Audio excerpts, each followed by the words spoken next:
Well, good morning. Welcome to the Pauline Tsui Women in Leadership Speaker Series, hosted by the Chinese American Museum, DC, and sponsored by the Ruth H. Kuo and Rhoda Howe Memorial Foundation. Today's webinar, Pivoting Pathways, is moderated by Dottie Li, a journalist formerly with Voice of America. She is the founder and president of TransPacific Communications. And you may recognize Dottie as the Chinese voice of the language program Rosetta Stone. So I turn it over to Dottie to get things started. Good morning. Thank you, David, and welcome. As David said, my name is Dottie Li, founder and CEO of TransPacific Communications, a boutique company specializing in cross-cultural communications work. Today, I have the honor and pleasure of representing the Chinese American Museum, DC. CAM-DC will be the first of its kind in our nation's capital. The museum is an opportunity to bring the Chinese American story to nearly 24 million annual visitors in Washington, and we're so looking forward to that. I'm delighted to put my reporter's hat on to host the first of CAM-DC's Pauline Tsui Women in Leadership Series Speaker Series, which is sponsored by the Ruth Kuo and Rhoda Howe Memorial Foundation. This virtual webinar is intended to highlight figures and voices of Chinese American women in business, arts, politics, and diplomacy, and other areas of leaders. Now, I would like to welcome our audience from all over the country to join us for our first speaker series. You're in for a real treat. And I wanted to do some housekeeping notes here. And please type in your questions at the Q&A place and be specific who your questions are for. We'll be back with you later. We'll check back with you later in the program. Now we have audiences on Facebook Live, we're on YouTube, so be sure to like us on Facebook, Chinese American Museum DC, and join us on LinkedIn and follow us on Twitter and Instagram. It's CamWashDC, and of course, tweet us during this live event. I guess we could come up with a hashtag, CamWashDC. Now, I'm going to turn to our panel. Our panel includes three extraordinary Chinese American women who have led successful and amazing careers. They share one thing in common in their success: unexpected turns in their careers and lives in which they have had to reinvent and retool along their professional and personal journeys. You'll meet Ambassador Julia Chang Bloch, founder and president of the U.S.-China Education Trust; Shirley Lin, Compton visiting professor of world politics at the University of Virginia and non-resident senior fellow of Brookings Institution; and Ting Shi, founder and chairman of Evergreen Enterprises and CEO and co-owner of Plow and Hearth. Now, we'll hear from these extraordinary women and a few questions in common for each, and then a chance to meet each one more fully. First, let me introduce Ambassador Julia Chang Bloch.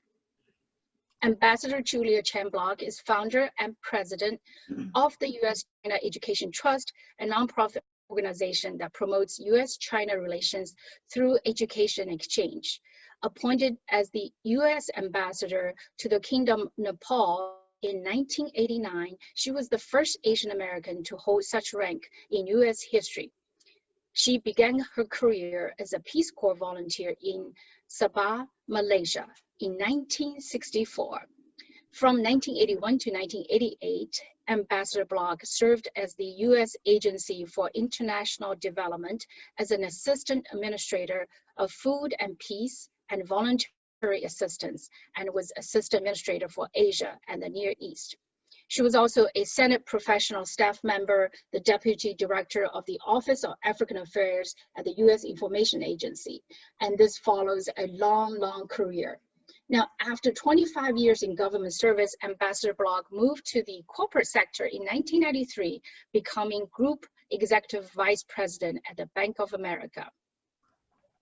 And she's got a long career, as I mentioned. But starting in 1998, Ambassador Bloch shifted her focus to China, first becoming visiting professor at the Institute for International Relations and executive vice chairman of the American Studies Center at Peking University, and later on affiliating with Fu University in Shanghai, as well as the University of Maryland, ambassador in residence at the Institute for Global Chinese Affairs. Now, let's welcome Julia. Julia, I have a quick question for you. When you were a little girl, what did you want to be when you grew up? I really had very little choice. My father was a graduate of Harvard College and the first Chinese to graduate from Harvard Law School. It was written in my DNA that I would go to Harvard. One of his children had to go to Harvard. So my life was in some ways prescribed. Those of us from Chinese and Asian families, I think we all understand what I'm saying. What your father says goes. We listen to our parents. And I have to say that my father taught me well. He believed that education is foundational. Education is the ticket to success.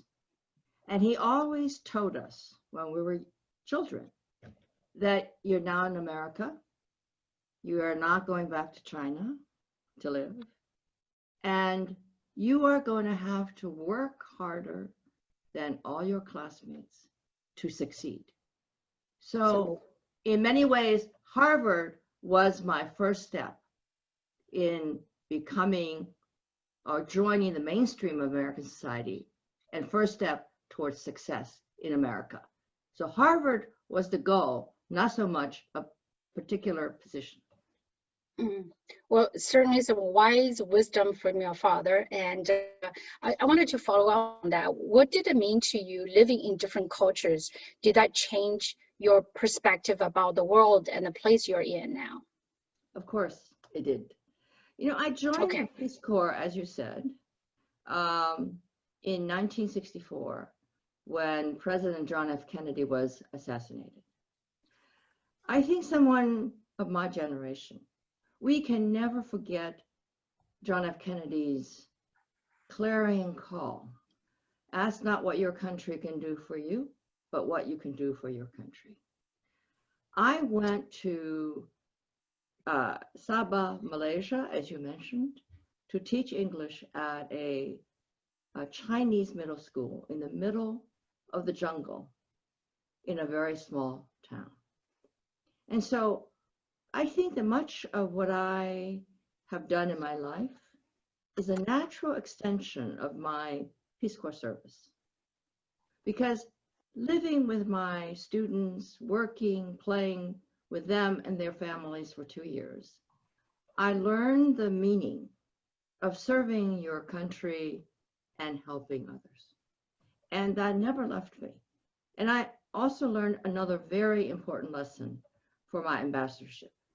And that is to be able to step into the shoes of the other people and to see the world as they do.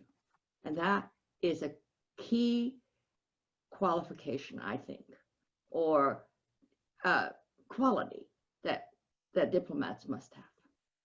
Well, thank you, Ambassador. Truly a role model for all of us, and thank you for that. Now it's Shirley's turn. Let me turn to Shirley's impressive background. Shirley Lin is competent visiting professor in world politics at the Miller Center of Public Affairs at the University of Virginia. She's also a member of the founding faculty of the master's program in global political economy at the Chinese University of Hong Kong, where she is right now joining us. Her main research interests include international and comparative political economy, national identity, Asian regionalism, and cross-strait relations. Her book, Taiwan's China Dilemma, Contested Identities and Multiple Interests in Taiwan's Cross-Strait Economic Policy, was published by Stanford University Press in 2016 and in Chinese in 2019. Her current research project is focused on the challenges facing East Asian economies in the high-income trap. Now, she graduated cum laude from Harvard College and earned her master's in international public affairs and PhD in politics and public administration from the University of Hong Kong. Previously, she was the youngest managing partner of Goldman Sachs, youngest female managing partner of Goldman Sachs, where she led the firm's private equity and venture capital efforts in Asia. She sits on many boards, and she currently serves on the boards of Goldman Sachs Asia Bank, Langham Hospitality Investments, Mercury's Life Insurance, and advises Crestview Partners, a New York-based private equity fund. She's also a director of the First Ultrasound Foundation, a nonprofit foundation supporting the development of the new therapeutic medical technology, and was appointed by the Hong Kong government a member of the Committee for Pacific Economic Cooperation. Shirley, Hi. Also the same question. When you were a little girl, what did you want to be when you grew up? I guess first I want to say, Dottie, it's such a pleasure to be here and to be interviewed by you and make our acquaintance. Even more so, to be on the same panel as my mentor. I consider Julia my mentor. I've known her for many years and admire her. And I've also admired Ting from afar, know about her, and very much admire what she's done with the business. So it's really great to be with all of you in the pandemic when I can't be with you, but actually works quite well. Otherwise, I probably couldn't join you in person. But to come back to your question, it's an embarrassing question to be asked, but I thought about basically how Chinese history has influenced all of us on this panel in different ways. We come from different time and different places, but I think the big picture really changed all of our lives. And I think that when I was a little girl, it wasn't really about what I wanted to be, but it was for sure what I didn't want to do. And it was ingrained in me, and my parents were very untraditional. They just wanted me to do the right thing. They didn't really care about what score I got in school. They didn't really care if I achieved certain things, but they wanted to make sure I had the right values. And this is, of course, in the context of an authoritarian Taiwan, which is how I grew up, my father being Hokkien and my mother being Hakka. They very much wanted me to be in public service, as my father did. He studied diplomacy, only to realize Taiwan didn't belong to any organization by the time he got out of school, and really could not be part of anything internationally. And I would say pretty similarly, once I graduated from college, I wanted to join the World Bank. But of course, being Taiwanese, I didn't realize it was a very difficult transition to realize that was not the way it would go. But I would say that being in that environment, just being determined to do something with myself to contribute to an environment that was really fast changing was important. Well, thank you. And I just want to follow up to that. Why did you go from being in the top of your game at Goldman Sachs to academia? Was that something you always wanted to do? So, you know, being at Goldman was already, as I explained, an accident. I wanted to work for the World Bank. I wanted to do developmental financing, but didn't quite get there. And also, so I thought, okay, I better go to law school and business school, and realized then after I got in, I couldn't pay for it. So I said, okay, well, I'll just go get a real job. So I joined Goldman Sachs. First, I joined Morgan Stanley, and then was transferred to Goldman Sachs. And I really enjoyed it. One would never know. And this speaks to, I think, part of the theme of today's panel. Unless you try, you really have no idea. I really enjoyed it and stayed for 15 years on Wall Street and realized it was developmental financing. I did privatization in mainland China, looking at privatizing the first firm that went public on New York Stock Exchange, in Guangxi, and then later China Southern Airlines and Singapore Telecom. I was doing things that really changed the countries, whether it was Singapore or China, and it was very exciting.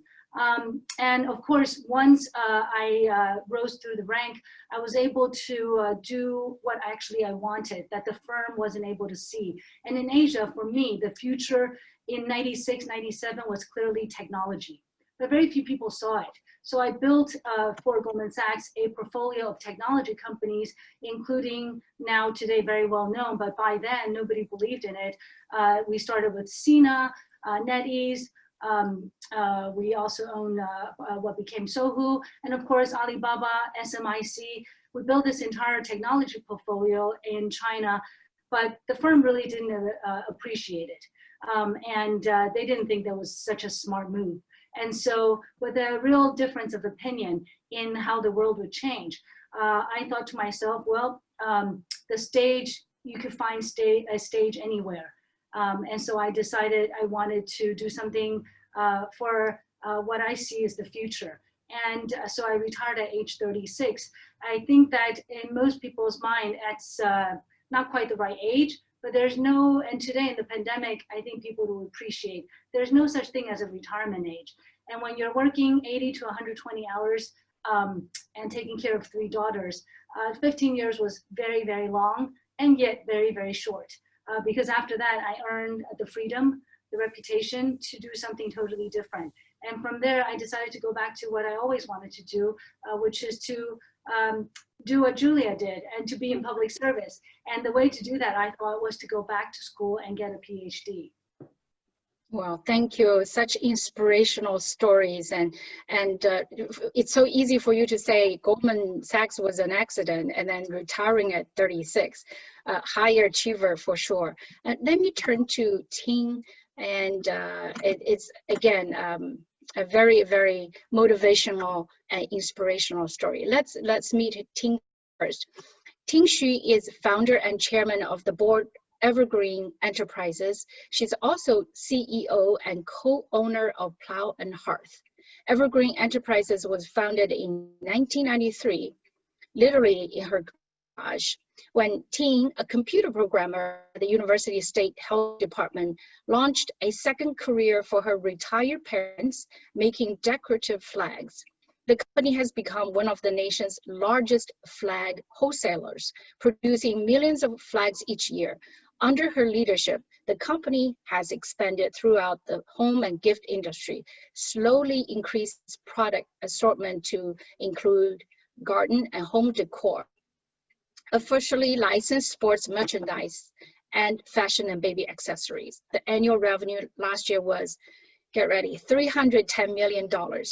Ting is a philanthropist and serves on various boards like our other panelists, including as a corporate council member of Chinese American Museum DC, our host today, the Virginia Museum of Fine Arts, and the Virginia Commonwealth University School of Business Foundation.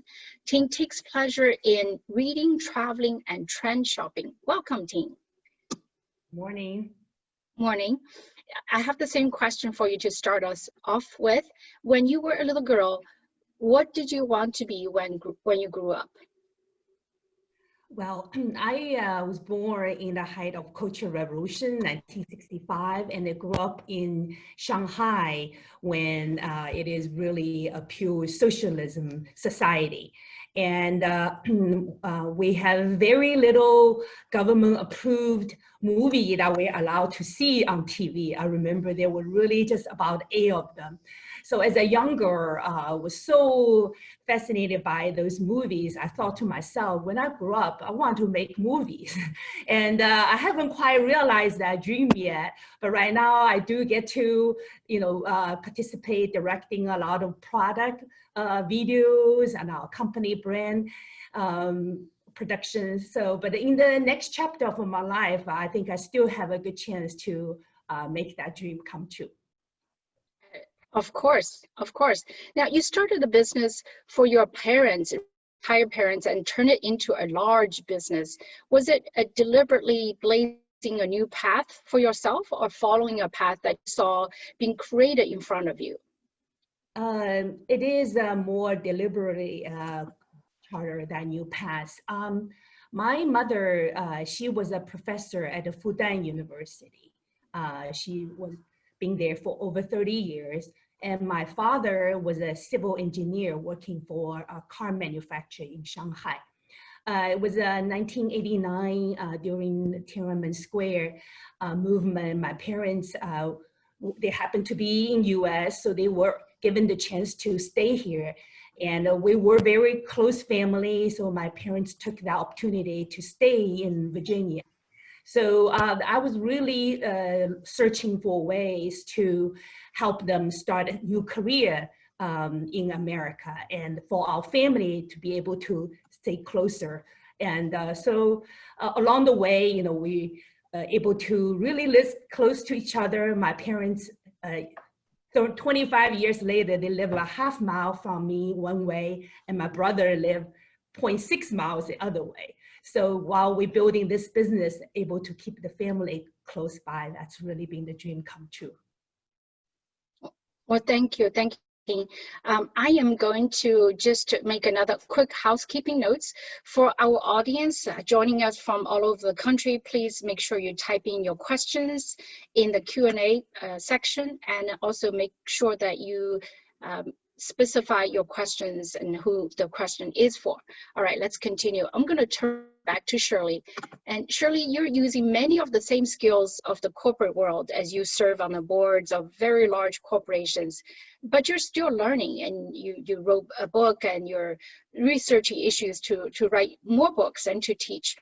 So again, is that a pivot or is that progression? I wanted to use that theme of the day, pivoting, but I feel like there's a little bit of a progression as you were mentioning earlier.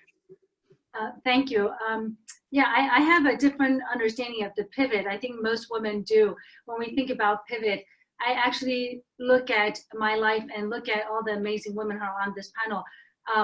I think because family, and Ting mentioned this, is very important, and women are really the foundation of families. And even to this day, however much equality we have. And so pivot, to me, most of the pivot I have done is in my life is personal. Basically deciding to get married, deciding to have children, deciding to move, deciding to take care of my mother, coping with the death of my youngest child many years ago. Those are the real pivot in my life that changed my life and the way I look at things. However, what I think in terms of skills, I've always had actually the same skills. It's not really a pivot. What I have actually done is, and I think I often say this to my students and friends, I think knowing yourself is the most important thing. And as Julia said, it's not really about a job, because in all these places, whether at Goldman Sachs or at University of Virginia, you could be doing the same thing, but they're just different titles. But what I love to do is research, understand things from an interdisciplinary point of view, and that's what you do when you do private equity investing. You learn about a subject very quickly from different aspects: country risk, industry risk, currency risk, and then you decide to do something. And what I do now in the think tank that I'm affiliated with, the Miller Center and Brookings, I do policy-related work, research. Same thing, we look at an issue, we make policy-related recommendations, and take action, and hope that it will have impact on policy. So in that way, basically, I'm using the same skills. It's just that I know I like doing those things, deep research, and having an impact on decisions. Thank you for that. I could sort of relate to that. As a trained journalist in my early career, you just have to dive into these issues, whether it's base closure, military base closure, or something that I had no idea of, and you dove in, you learn about all these things, you sort of became an instant expert. Then you had to tell the story to your readers and your viewers. So let me turn to Julia. Julia, you mentioned the biggest change was going from the public to the private sector. The work, however, has similar goals in understanding and resolving international issues. Is it really a pivot, or was it a progression that allowed you to use all of your talents in different endeavors, and walk us through the pivoting you went from public to private. Well, Dottie, let me first say that I agree with Shirley, that life is a progression.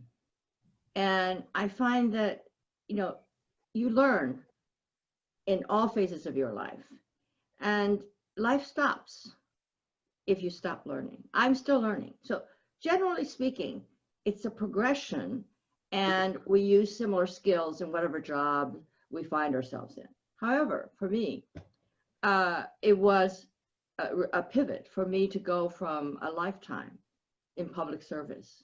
That's a lifetime, more than 25 years, and go into the C-suite of, at that time, the largest bank in the world, the Bank of America.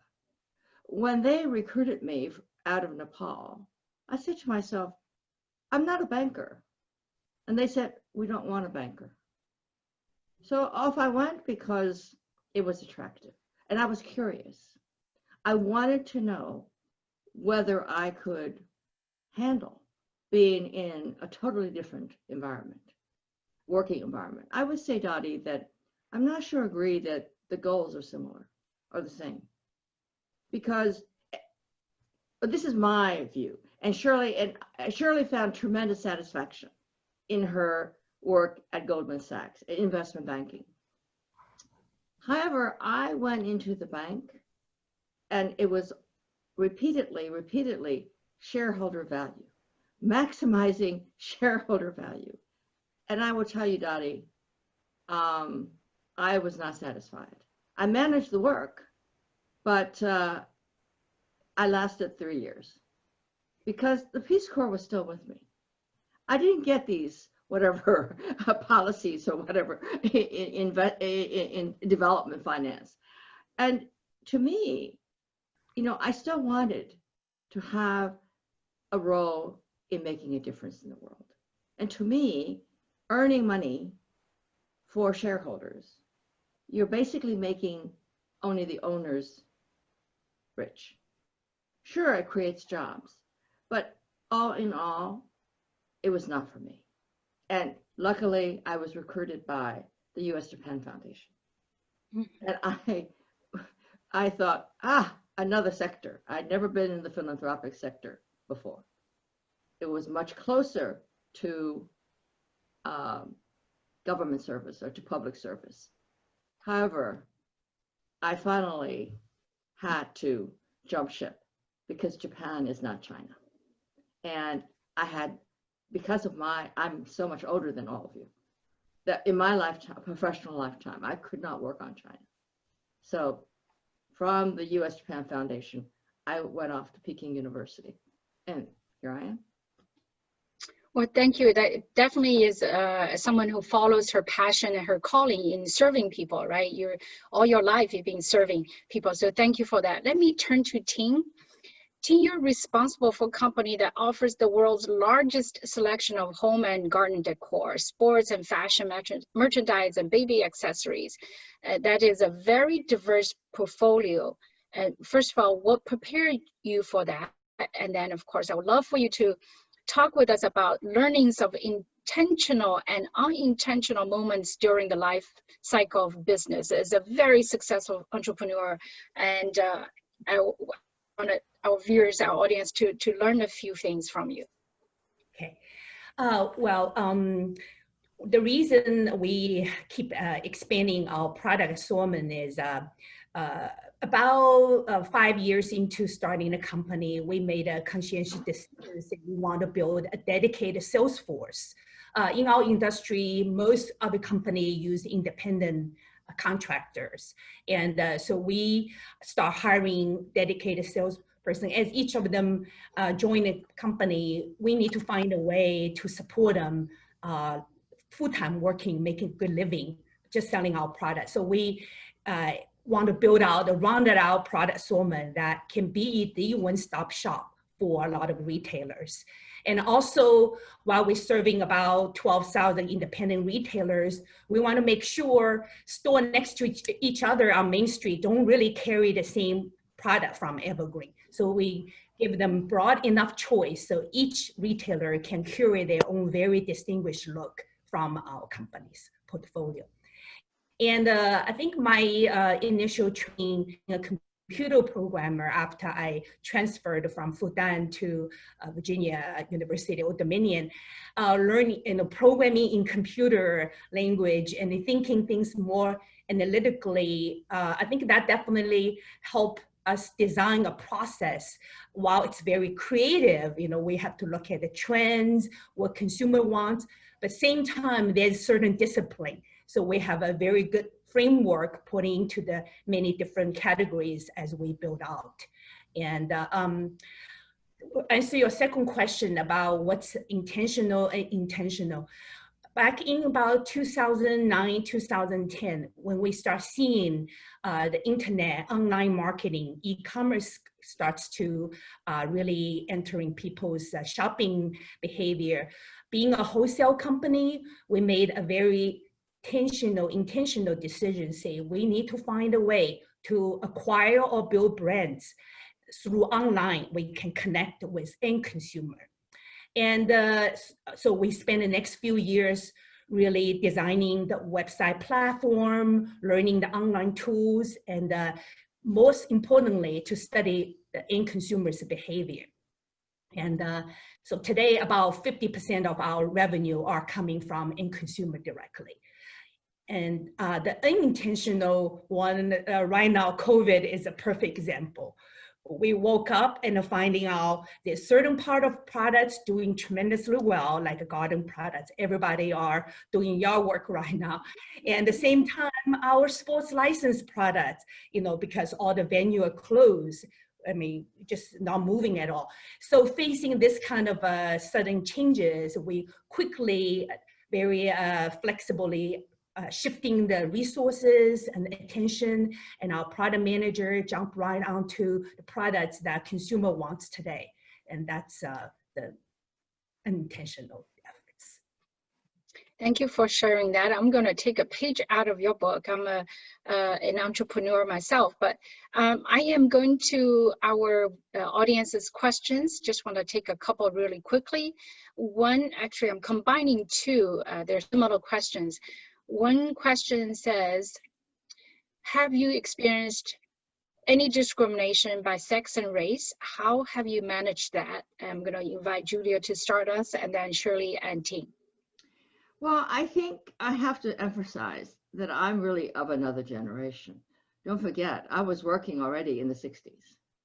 It was a different world then. And much has changed, I would say, for the positive.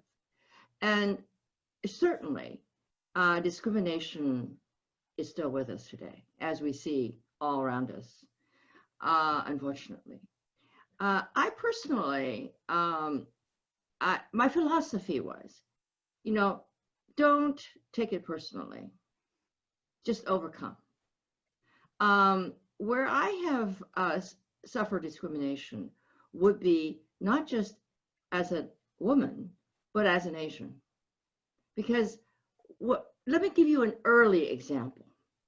When I completed my Peace Corps service, I very much wanted to stay overseas and to become like a deputy director or something of a small region. And my male colleagues, who I thought I did just as well as, they were given such opportunities.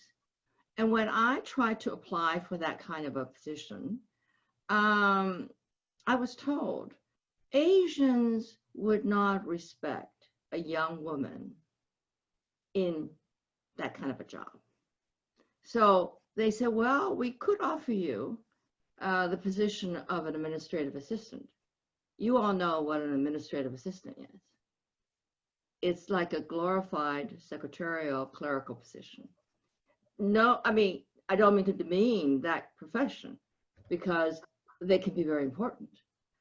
But I had just gotten my degree from Harvard, an MA, and I thought, well, I think I'm past that stage. So they said, well, and also they added, you cannot drive a Jeep.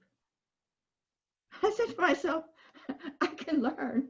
To this day, I don't like to drive, by the way. But I said, okay. So I was able to find my way to a position.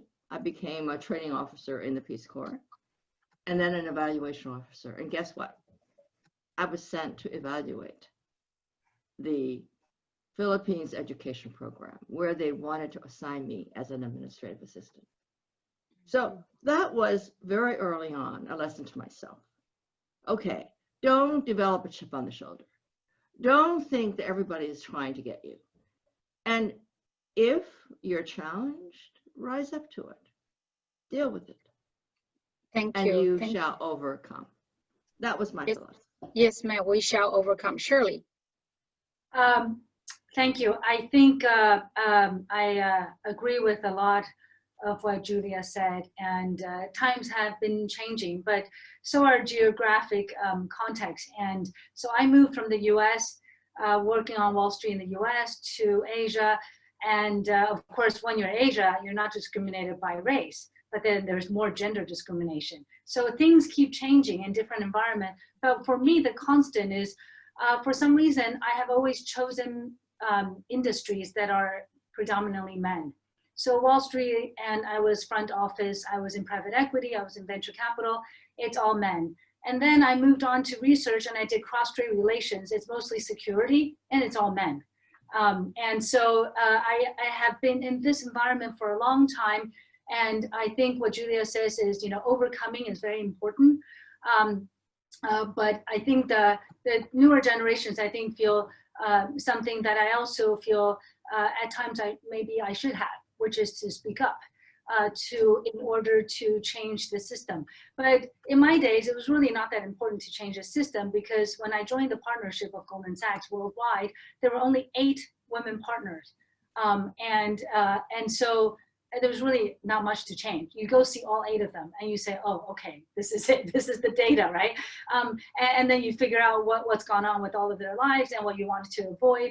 And I remember the most important thing was when I joined the partnership, I realized all of the partners in the firm actually didn't have children. So I realized it was a big problem because I was on to my 3rd pregnancy. And every time I was pregnant, and this is where I think actually being a woman is more important than what you say, blatant discrimination, which happens every day, all the time.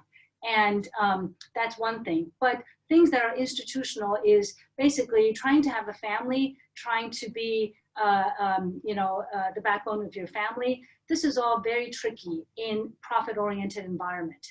And I think that I love being in a profit-oriented environment because as long as you make money, your group makes money, then you're fine. You didn't have to worry about the politics. So I think that for a young woman in general, I advise them if they're interested in doing things that would be less political, that's one way to do it. Because politics means more sort of subjective judgment. However, once I went into academia, I realized the problem is pervasive, and we need to make the environment better for young women everywhere, whether it's an environment where it's profit-oriented or not. And you see that everywhere. So I think that what is more important, for example, is to really have a balanced lifestyle, and that's quite difficult for women. And the last thing I would say is what is actually more important to me in my career is sexual harassment. And I've talked to young women in different jobs over time about this, because I think that kind of problem is more day-to-day, very, very frustrating for young women who are trying to do their best, but are being subject to a different way, a different lens. And I think for that, it's very important for women to speak up, find mentors, seek help, as opposed to in this sort of category, you can't overcome it. You need to cope with it, deal with it. And I think that's a much more difficult discussion. Well, thank you so much for shedding some light in that answer. Ting? Well, first of all, I really appreciate Julia and Shirley share their insight. I agree with them 100%. I had this conversation with my daughter, who is a Georgetown law graduate, and now currently she's clerking for the Supreme Court of Hawaii. And she always said, Mom, you have to separate what you personally experience versus what's happening over out there. So personally, looking back, I cannot really say I had a, experience the discrimination or harassment. But when I came to America in mid 80s and started a business, everybody has this very genuinely curiosity about China, especially coming from communist China. So I would feel this very welcoming atmosphere all surrounding me.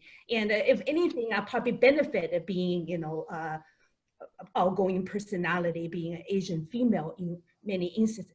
But just because of my personal experience, I shouldn't ignore, didn't recognize the more pervasive issues that are there, especially talking about the culture difference. I had seen the pendular swing over the years, and because doing business also, I traveled to Asia a lot. And then that's a whole different scope. I mean, I will see companies will ask, candidates to put their weight, put a picture on resumes, and then in restaurant, they would be calling waitress menu, which, coming from US, that was very shocking. So I feel there's a lot more work as an individual I can do to make sure that we can create a more harmony, balanced society globally, not only in one country. Thank you for that. Let me go back to Julia. You've been a teacher and a diplomat. Are these two sides of the same coin? Not exactly what you mean, but I would say that diplomacy and education are two very different professions. As a diplomat, you are representing your country, hopefully the best from your country. And your primary goal is to protect the national interest of your country. In education, being a teacher, you're trying to nurture, to train younger minds and talents. And your relationship, most important relationship, is with your students. So I think it's quite different. But being the same, two sides of the same coin, is that I think that you cannot be successful in either diplomacy or education unless you care about people, unless you are able to relate to people. Absolutely, absolutely. I think this panel we've heard from so far basically is that you can be successful, financially secure, and that security allows you the ability to follow your passion, and because the relationships you've built. Let's talk about that a little bit. I can't imagine that Shirley and Ting, that you moved from one area to another without the relationships. Let's talk about the relationships that you've had and how you've used these relationships to advance your career and to build your networks. Shirley. Relationships. I guess in a broad sense, you mean the network of people who you admire or you work with. When I started my first job, a very important mentor, actually my high school counselor, who helped me sort of realize my dream when I emigrated from Taiwan to the United States at age 14. She said, basically, you go to work and you will find there are colleagues, you may or may not like them. There are clients, you may or may not like them. And then there are people you report to, and you may or may not like them. But there are different kinds of people that you come into contact with. And I have found actually people in all of those areas that I have been in contact with for decades, since I was a teenager. Every summer job I had, I've made friends. In fact, I just had dinner with my first boss at Citi when it was my summer job, and so I've known him as my first boss. And I think that collecting wise people, whether they're younger than you, older than you, more experienced, less, is very important. And this is the best part about teaching. I teach in Beijing, Hong Kong, Virginia, and have done so twice in Taipei. the best part about teaching is basically getting to make friends with a group of people who know totally different things. And I think that that's very important. A lot of times, I think young people have this idea networking means you go to some cocktail, you collect name cards of people in important positions. And basically, I've always thought there are smart people in this world and they understand what is happening. And it doesn't matter if they have a name card or not. It doesn't matter if they're working or not. If they're smart, they have the wisdom. And those are the people I'm going to keep in my life. They give me positive energy. And oftentimes they come from my students. Thank you for that. I do keep up with people in my lives too. I've had a professor in Mobile, Alabama for 32 years, and I still am in touch with him and still get some kind of wisdom from him here and there. So thank you. Ting, what about you, your relationships?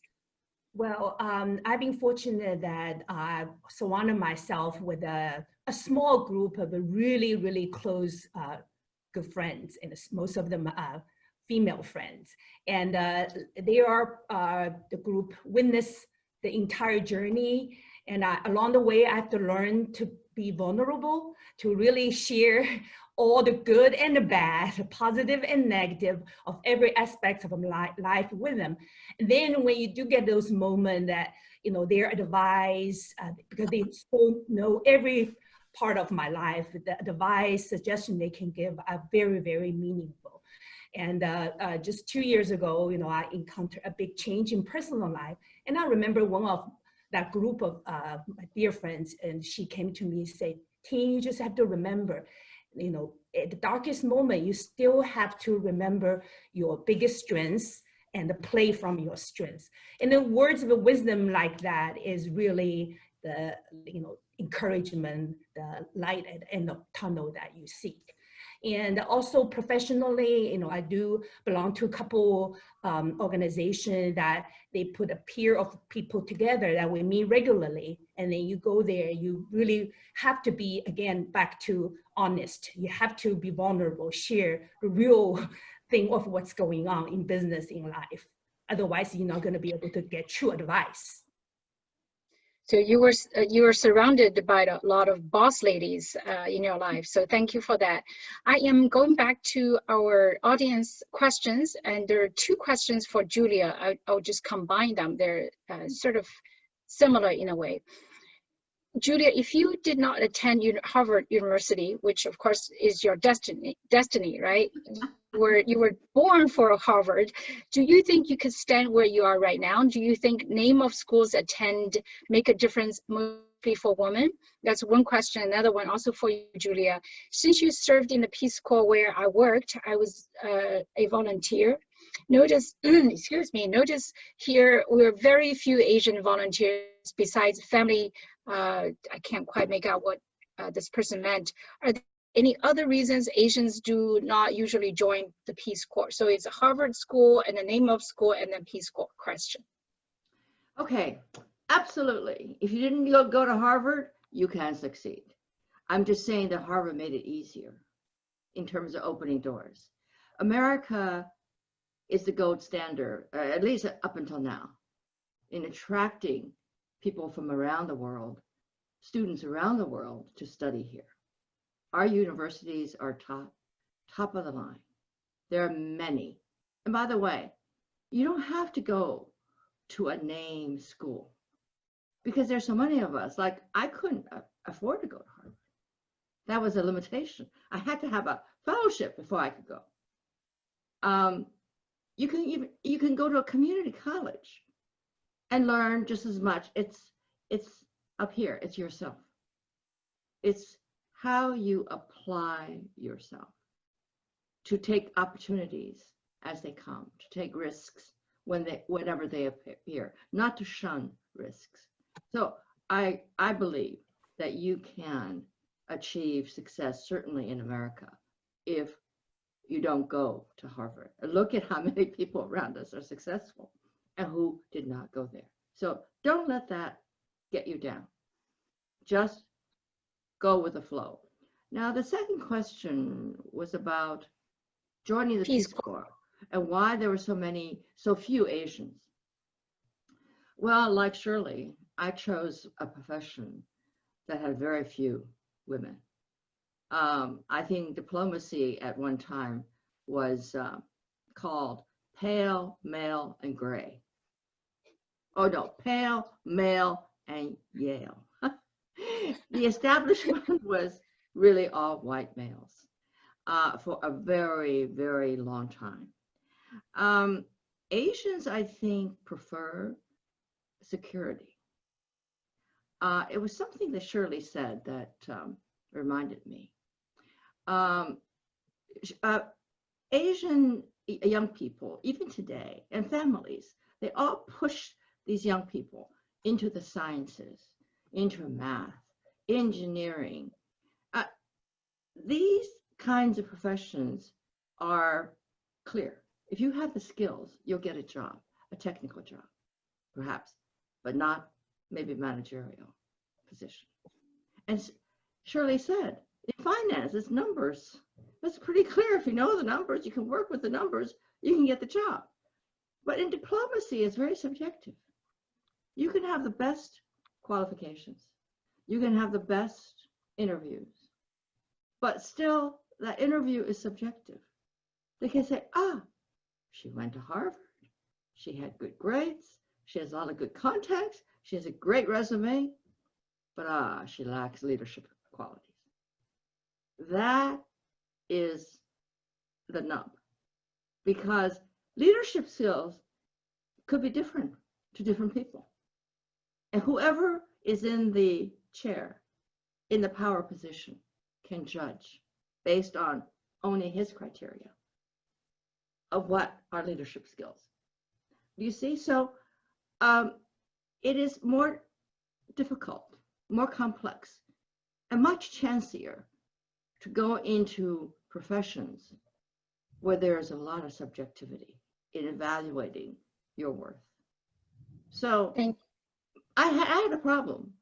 I'm horrible at math. So what can I do? So I went into politics, political science, and diplomacy. Thank you for that, Julia.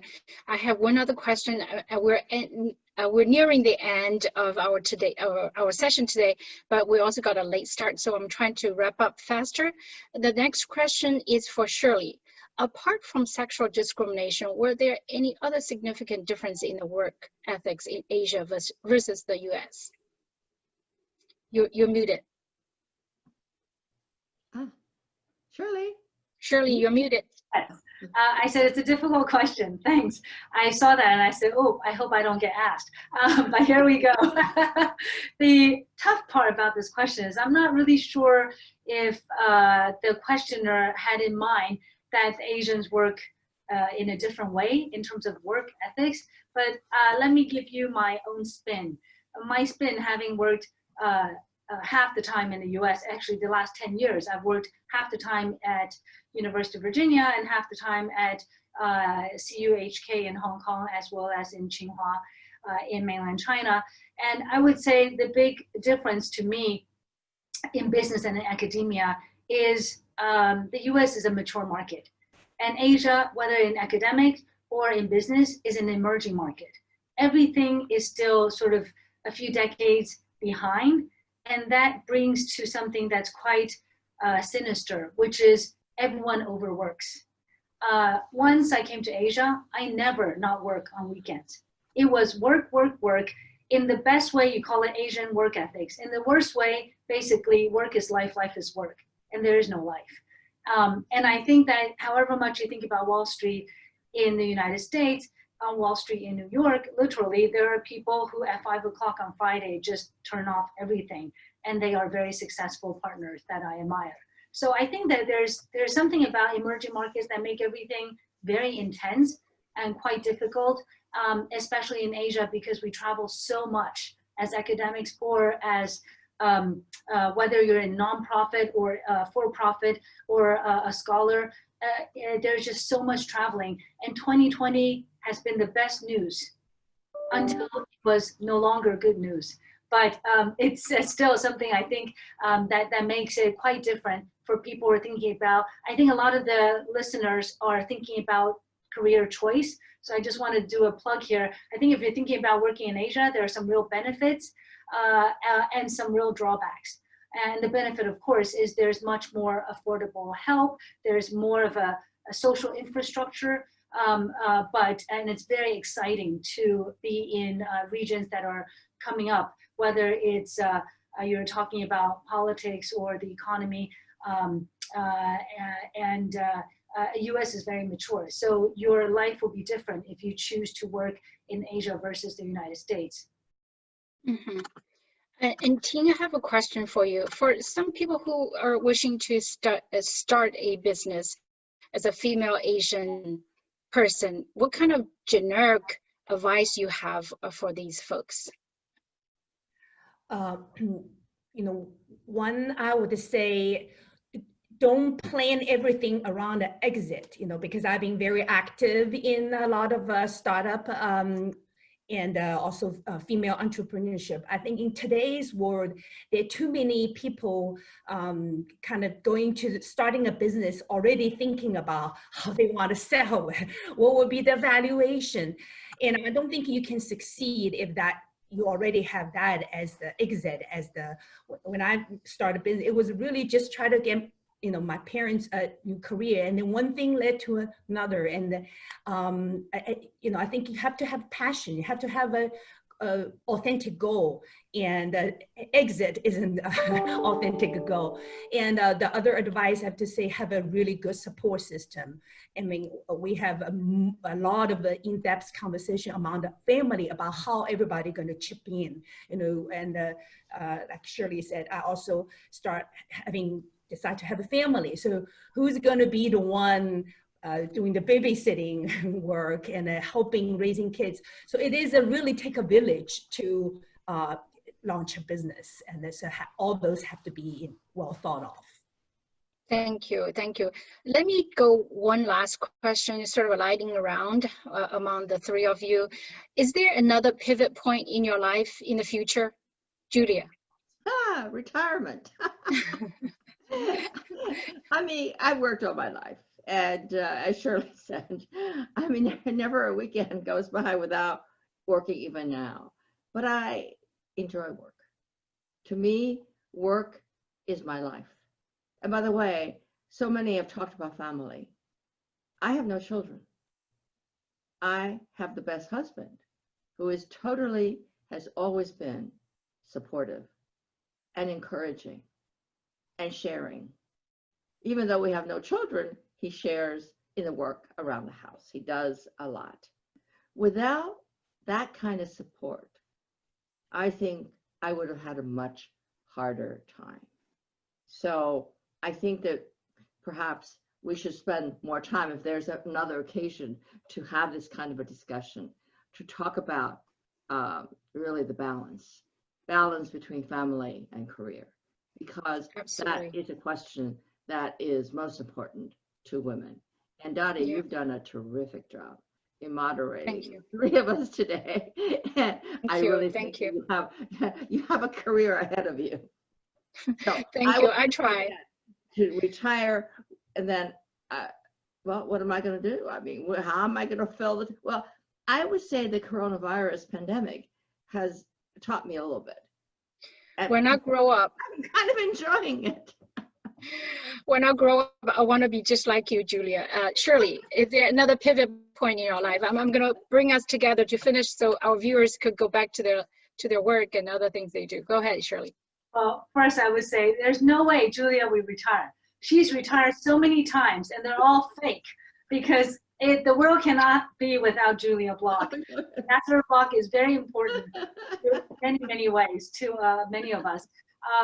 And Stuart is absolutely a delight. And so I think that she's right. We need to think about what is the village that keeps all of us going, because this is the biggest difference. Women are never going to be the same as men. We are not the ones who are going to forget about our family and not care. It's great for some men to be able to do that. But I think at the bottom of it, women are really the source of the community. And community is what we all need. And we all realize now in the pandemic that a sense of belonging. And who's doing that more than anything else? It's the women in this world. So I think that for the pivot that you're talking about, I think that really the most, there is definitely going to be more pivot because life is totally unexpected. Even those people who retire with a job, like my father, he didn't become a diplomat because there was no structure for him to fit into. He went to work for IBM, but even then, he didn't stay there for 40, 50 years like he thought he would in those days, because the world is changing so fast. I say to all of my friends, family, and students, you better hope for many, many careers in your lifetime. So I already said, actually 10 years ago when I started to become a teacher, that this is only an interim career. Not because I don't like it, but before I even started, I could see how could education continue in the same way as when I went to college. There's no chance. Technology is changing it on top of it. It's not just about technology because we see that it's not satisfactory, but basically education comes in different ways. And with the declining population in advanced economies, which is what I'm studying, we don't need this many teachers the way we have it structured physically. So I've always said to myself, in 10, 20 years, I have to be doing something totally different.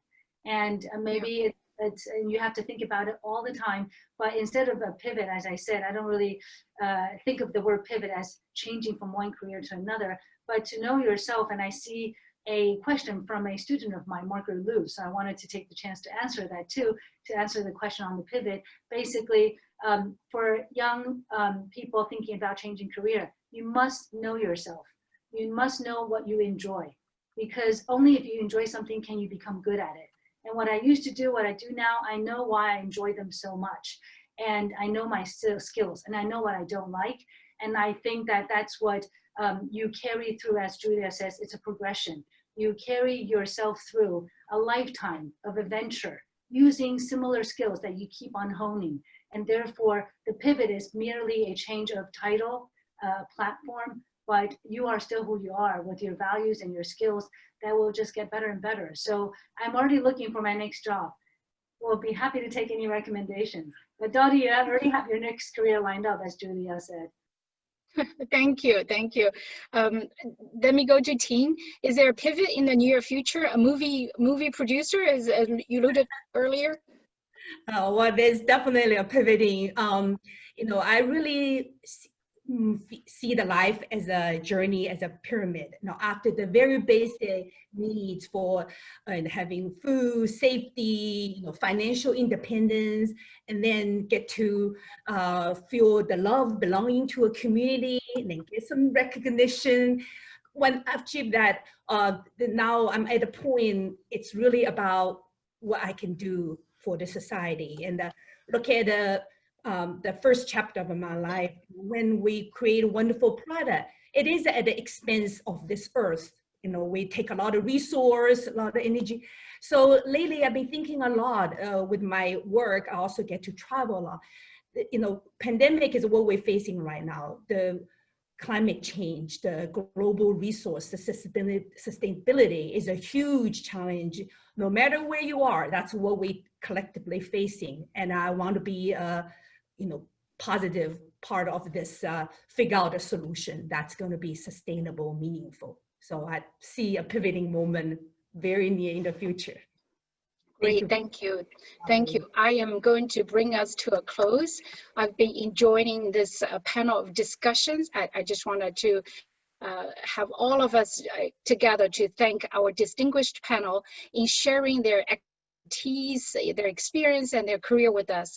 And I also like to thank David Yui, Executive Director of CAM-DC, Chinese American Museum DC. And especially I would like to give my good friends, David and Penny Yao, a big shout out for being great advisors to CAM-DC and for inviting me to host today's panel. Again, I'm Dottie Li on behalf of CAM-DC. We thank you all again for joining us. Please like us on Facebook, follow us on Twitter, Instagram, and LinkedIn. Thank you all so much, and I do look forward to seeing you again. This truly being a pleasure and honor in hosting this wonderful panel. Thank you, Julia. Thank you, Shirley. And thank you, Ting. Thank you, David Yui. Thank you. And thanks for everyone who attended. So if you'd like to learn more about us, our museum project and our programs, just visit us on our web. Our website should be on the screen right now. Have a great day.